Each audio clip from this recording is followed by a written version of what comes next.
새벽 기도에 나오신 여러분들을 주님의 이름으로 환영합니다. 함께 샘물의 기도로 기도드리겠습니다. 새 계명을 너희에게 주노니 서로 사랑하라. 내가 너희를 사랑한 것 같이 너희도 서로 사랑하라. 너희가 서로 사랑하면 이로써 모든 사람이 너희가 내 제자인 줄 알리라. 요한복음 13장 34절 35절 말씀. 아멘. 마음 모아 샘물의 기도를 하나님께 드립니다. 먼저 우리의 믿음을 고백합니다. 주께서 심지가 견고한 자를 평강하고 평강하도록 지키시리니 이는 그가 주를 신뢰함이니이다. 아멘. 날마다 우리를 지키시는 하나님, 오늘도 주를 더욱 신뢰하며 나아가게 하여 주옵소서. 걱정 염려 사라지고 오직 주의 평강으로 채우시고 우리를 지켜 주옵소서. 교회와 예배를 위해 기도합니다.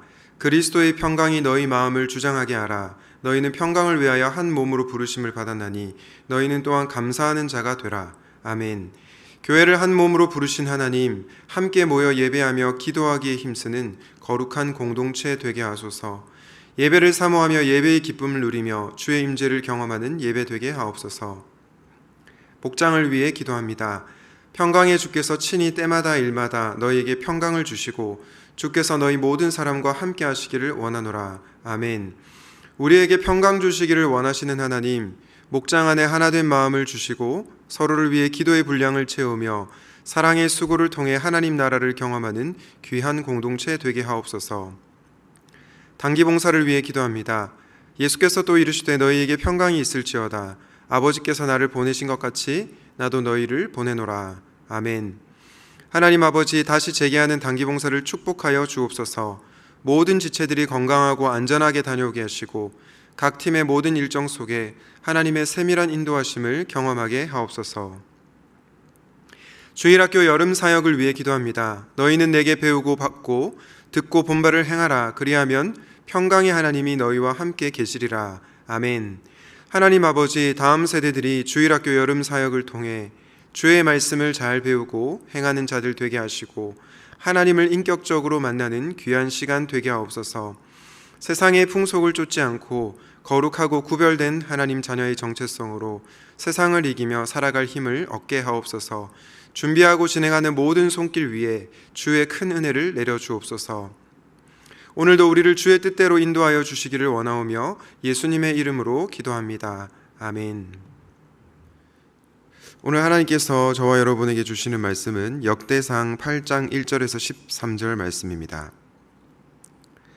베냐민이 낳은 자는 맏아들 벨라와 둘째 아스벨과 셋째 아하라와 넷째 노하와 다섯째 라바이며 벨라에게 아들들이 있으니 곧 아딸과 게라와 아비훗과 아비수아와 나아만과 아호아와 게라와 스브반과 후람이라. 에훗의 아들들은 이러하니라. 그들은 게바 주민의 우두머리로서 사로잡혀 마나핫으로 갔으니 곧 나아만과 아히야와 게라이며 게라는 또 우사와 아히웃을 낳았으며 사하라임은 두 아내 후심과 바하라를 내보낸 후에 모압 땅에서 자녀를 낳았으니 그의 아내 호데스에게서 낳은 자는 요밥과 시비야와 메사와 말감과 여우스와 사갸와 미르마이니. 이 아들들은 우두머리이며 또 그의 아내 후심에게서 아비둡과 엘바알을 낳았으며 엘바알의 아들들은 에벨과 미삼과 세메시니. 그는 오노와 롯과 그 주변 마을들을 세웠고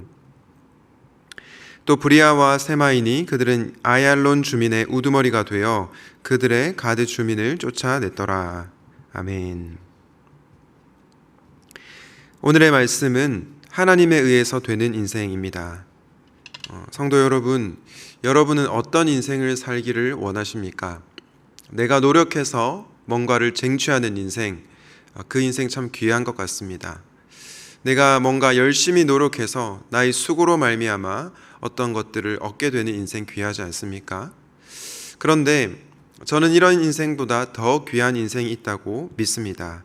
그게 뭐냐? 바로 오늘 설교 제목처럼 하나님에 의해서 되는 인생입니다. 이런 인생은 능동태 인생이라기보다는 수동태 인생이라고 할 수 있습니다.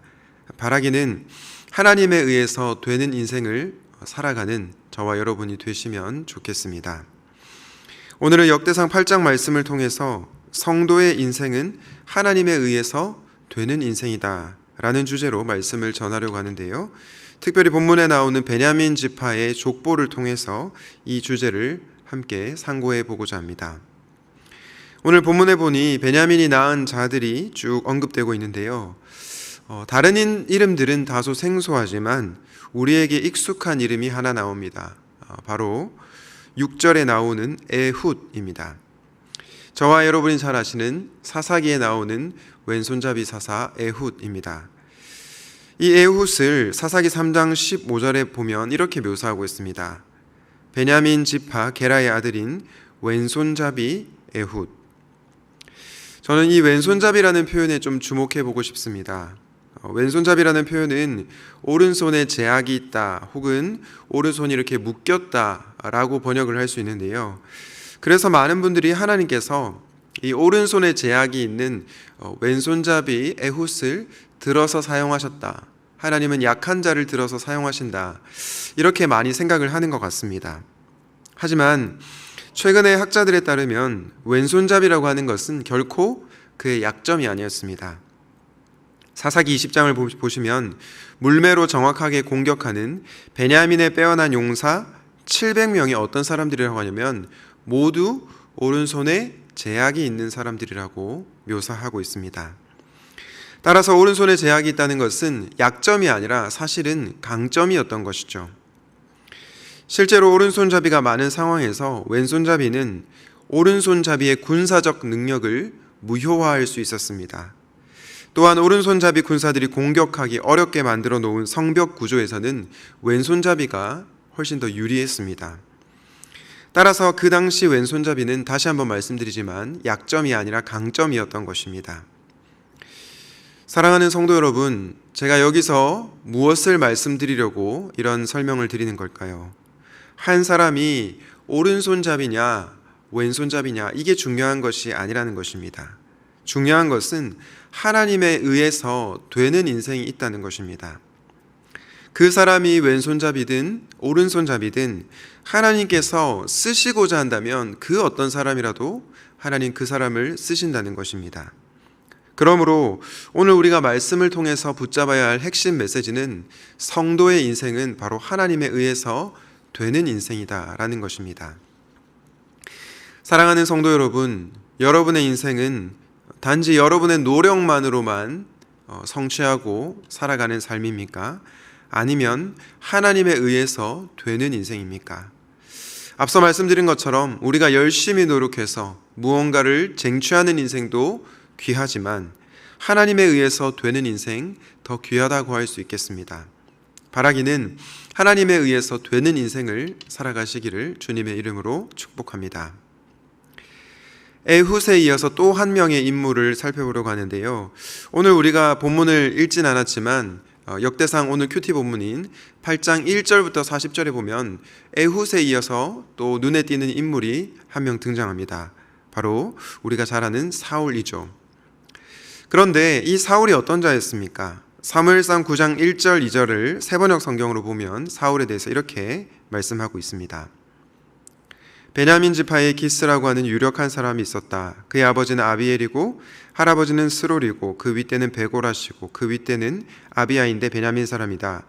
그에게는 사울이라고 하는 아들이 있었는데 잘생긴 젊은이였다. 이스라엘 사람들 가운데 그보다 더 잘생긴 사람이 없었고 키도 보통 사람들보다 어깨 위만큼은 더 컸다. 여러분, 사울의 아버지가 누구입니까? 기스이죠. 그런데 이 기스는 유력한 자였다고 합니다. 유력한 자에게서 태어난 아들 사울입니다. 그 사울은 또한 어떤 자입니까? 잘생긴 젊은이고 다른 사람들보다 훨씬 더 키가 컸다라고 성경은 묘사하고 있습니다. 여러분 잘 아시는 것처럼 하나님께서는 이스라엘 백성들의 요구대로 왕을 세워주었습니다. 그 왕이 바로 사울이었죠. 그런데 그 사울이 외모도 준수하고 키도 컸다라고 합니다. 여러분, 하나님께서 사울이 키도 크고 또 잘생겨서 그를 왕으로 세우신 것일까요? 그렇지 않습니다. 사무엘상 16장 7절에 이렇게 하나님께서 사무엘에게 말씀하십니다. 여호와께서 사무엘에게 이르시되 그 용모와 신장을 보지 말라. 내가 이미 그를 버려놓으라. 나의 보는 것은 사람과 같지 아니하니 사람은 외모를 보거니와 나 여호와는 중심을 보느니라. 아멘. 성도 여러분, 하나님께서는 어떤 분이십니까? 용모와 키를 보시는 분이 아니시고 그 사람의 중심을 보시는 분이라는 것입니다. 즉 하나님은 사울이 키도 크고 잘생겼기 때문에 택한 것이 아니라는 것을 우리는 이 말씀을 통해서 확인할 수 있습니다. 그런데 사울이 어떻게 왕이 되었습니까? 답은 하나밖에 없습니다. 바로 그가 하나님에 의해서 되는 인생이었기 때문입니다. 사울은 초기에 이 사실을 잘 알았습니다. 왜냐하면 사무엘상 9장 21절에서 사울이 이스라엘 지파의 가장 작은 베냐민 지파 사람인데 나를 택하여 주신 그 하나님의 은혜에 감사한다라고 얘기하고 있기 때문입니다. 그러나 시간이 흐르면서 사울의 마음은 변화되었습니다. 하나님에 의해서 되는 인생이라는 이 진리를 놓친 채 그는 자신의 힘과 지혜와 능력으로 살아가려고 하였습니다. 그 결과 그는 몰락하게 되었죠. 하나님에 의해서 되는 인생이라는 진리를 놓친 대가였던 것입니다. 이 사례를 보면서 우리는 하나님에 의해서 되는 인생이라는 이 진리를 붙드는 것이 우리 성도들에게 정말로 중요하다라는 것을 깨달아 알 수가 있습니다. 그렇다면 여러분, 이 말씀을 오늘날 우리에게 어떻게 적용해 볼 수 있을까요? 비록 내 인생이 주류가 아니라 할지라도 결코 낙심할 필요가 없다는 것을 알게 됩니다. 또한 내가 잘 나간다 하더라도 결코 교만해져서는 안 된다는 것을 우리는 알 수 있습니다. 왜냐? 비록 내가 오른손잡이가 아니라 왼손잡이라고 하더라도 하나님께서 쓰시고자 한다면 하나님은 그 자를 사용하시기 때문입니다. 하나님에 의해서 되는 인생은 그 사람이 오른손잡이건 왼손잡이건 상관없이 그 인생은 된다라고 말씀하고 있기 때문입니다. 또한 내가 용모가 준수하고 키도 크고 또 가진 것이 많고 부족한 것이 하나도 없다 할지라도 하나님께서 쓰시지 않는다면 어쩔 수 없다는 것을 우리는 겸허히 받아들여야 하기 때문입니다. 나의 어떠함으로 나를 사용하시는 것이 아니라 하나님께서 겸손한 자, 중심이 바른 자를 사용하시기 때문입니다. 예전에 호산나 교회를 섬기셨던 홍민기 목사님이란 분이 계십니다. 이분이 목회를 하시면서 큰 어려움을 겪으셨는데요. 한 인터뷰에서 이 목사님이 이런 말씀을 하셨습니다. 지금 내 마음과 육체는 최악입니다. 우울증과 공황장애로 저는 더 이상 목회를 할 수가 없습니다. 많은 분들이 아시겠지만 사실 이분은 굉장히 목회를 잘 하시던 분이셨습니다. 그런데 이런 고백을 했을 때 얼마나 많은 분들이 충격을 받았겠습니까? 그리고 많은 분들이 이분의 미래를 걱정했습니다. 그런데 하나님께서 시간이 흘러 이 목사님을 회복시키셨습니다. 그리고 지금은 한국 교회에서 교회를 개척하는 그런 사역을 도우시면서 한국 교회를 귀하게 잘 섬기고 계십니다. 여러분, 이 목사님께서 왜 이렇게 다시 한번 회복을 할 수 있었을까요? 이분이 잘나서 그런 것입니까? 카리스마가 넘쳐서 그런 것입니까? 아닙니다. 바로 하나님께서 그를 들어서 사용하셨기 때문입니다. 하나님께서 이분을 택하셔서 사용하셨기에 되는 인생이 된 것입니다. 저는 우리의 인생도 마찬가지라고 생각합니다. 하나님께서 쓰시고자 한다면 그 어떤 나약한 인생이라도 하나님께 쓰임받을 수 있습니다. 반면에 하나님께서 사용하시지 않겠다고 하신다면 그 어떤 잘난 인생이라고 하더라도 우리는 하나님께 쓰임받을 수가 없다는 것입니다. 그러므로 우리는 현재 우리의 삶 가운데 일어나는 여러 가지 일들 가운데 낙심할 이유도 없고 교만해져서도 안 된다는 것을 깨닫게 됩니다. 우리가 기억해야 할 단 하나, 바로 성도의 인생은 하나님에 의해서 되는 인생이다라는 것입니다. 말씀을 맺겠습니다. 사랑하는 성도 여러분, 성도의 인생은 하나님에 의해서 되는 인생입니다. 초두에 말씀드린 것처럼 내가 노력해서 무언가를 얻는 인생도 귀하지만 하나님에 의해서 되는 인생을 살아가시기를 주님의 이름으로 축복합니다. 여러분이 어떤 삶의 형편에 있든지 간에 낙심하지도 마시고 교만해지지도 마십시오. 그저 하나님에 의해서 되는 인생을 기대하시고 신뢰하십시오. 바라기는 이곳에 계신 여러분 모두가 하나님에 의해서 되는 인생을 살아가시기를 우리 주님의 이름으로 축원드립니다. 아멘. 오늘 말씀을 기억하면서 내가 노력해서 무언가를 이루는 인생도 좋지만 하나님에 의해서 되는 인생을 경험하게 하옵소서. 인생의 여러 사건 앞에서 일희일비하지 않게 하시고 낙심하지도 교만하지도 않게 하옵소서. 이번 주에는 임팩트 수련회를 통해서 우리 아이들이 예수 그리스도를 인격적으로 만나게 하시고 여름 성경학교 사역과 단봉 가운데 은혜를 더하여 주옵소서. 함께 기도하시겠습니다.